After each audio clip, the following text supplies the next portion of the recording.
జలసాలకు అలవాటు పడి ఆదిలాబాద్ జిల్లాలోని పలు ఆలయాల్లో వరుస చోరీలకు పాల్పడుతున్న నిందితుడిని అరెస్ట్ చేసినట్లుగా ఆదిలాబాద్ డీఎస్పీ ఎల్ జీవన్ రెడ్డి తెలిపారు. ఆదిలాబాద్ పట్టణంలోని టూ టౌన్ పోలీస్ స్టేషన్లో నిర్వహించిన మీడియా సమావేశంలో వివరాలు వెల్లడించారు.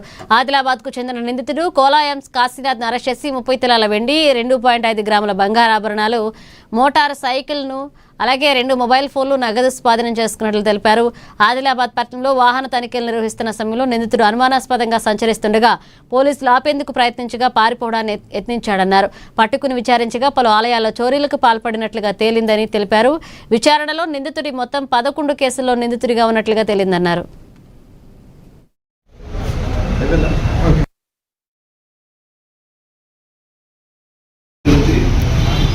ఆదిలాబాద్ డివిజన్ పరిధిలో 5 పొజిషన్ల పరిధిలో దాదాపు 11 దేవాలయాల్లో గుర్తులేని దొంగలు దేవాలయాలకు ప్రవేశించి దేవతా మూర్తులకు సంబంధించిన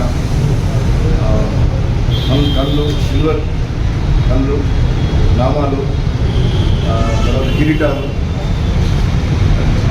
ఇత్తడి గంటలు, ఇత్తడి పాత్రలు, తర్వాత నెట్ గ్యాస్, కొన్ని బంగారు ఆభరణాలు వీటిని గమనించడం జరిగింది. దీనికి సంబంధించి టూ టౌన్ పొజిషన్లో 2 కేసులు, 1 టౌన్లో 3, బీర్పూర్ పొజిషన్లో 2, తలమడుగు 2, మామూలు పొజిషన్లో 2, టోటల్ 11 కేసులు నమోదు చేయడం జరిగింది. గౌరవ ఎస్పీ శ్రీ అఖిల్ మోహన్ ఐపీఎస్ గారి ఆదేశం మేరకు ఈ కేసును ఎట్టి బస్సులో ఛేదించాలని CCS inspector Chandrashekar, two town inspector Nagaraj అధ్యక్షులు ఏర్పాటు చేయడం జరిగింది.